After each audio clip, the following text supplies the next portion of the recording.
পবিত্র ঈদুল ফিতরের ছুটি শেষে খুলেছে সরকারি বেসরকারি অফিস আদালত। তবে প্রথম কর্মদিবসে শুভেচ্ছা বিনিময় সহ উৎসবের আমেজের সময় কেটেছে কর্মকর্তা কর্মচারীদের। এদিকে তাদের উপস্থিতিও ছিল তুলনামূলক কম। আগামী সপ্তাহে অফিস আদালত পুরোদমে কর্মচঞ্চল হয়ে উঠতে পারে। প্রিয়জনের সাথে ঈদের ছুটি কাটিয়ে কর্মস্থলে ফেরা, তাই সহকর্মীদের সাথে ঈদ শুভেচ্ছা বিনিময়। ছুটির আমেজ যেন পুরোপুরি কাটেনি, গ্রাহকদের উপস্থিতিও কম, তাই কুশল বিনিময়ের পাশাপাশি অনেকটাই অলস সময় কেটেছে ব্যাংক কর্মকর্তাদের।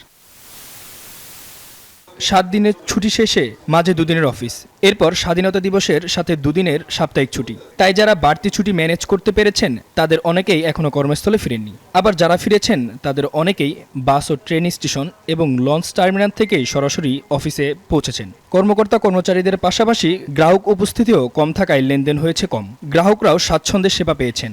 আত্মীয় স্বজন সবার সাথে আনন্দ ভাগাভাগি করা এবং ছুটি শেষে আবার ফিরে আসা।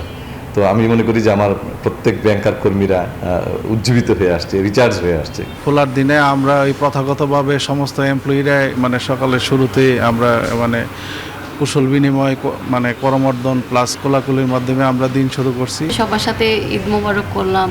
সকালে স্যারদের সাথে, স্যাররা আমাদের সাথে এসে দেখা করলো। কাস্টমাররা টুকটাক করে আসতেছে। আজকে যেহেতু লোকজনের ঝামেলাটা কম, এই কারণে অল্প সময়ে আমরা কাজগুলো সেরে আমাদের অন্যান্য কাজের দিকে যেতে পারছি।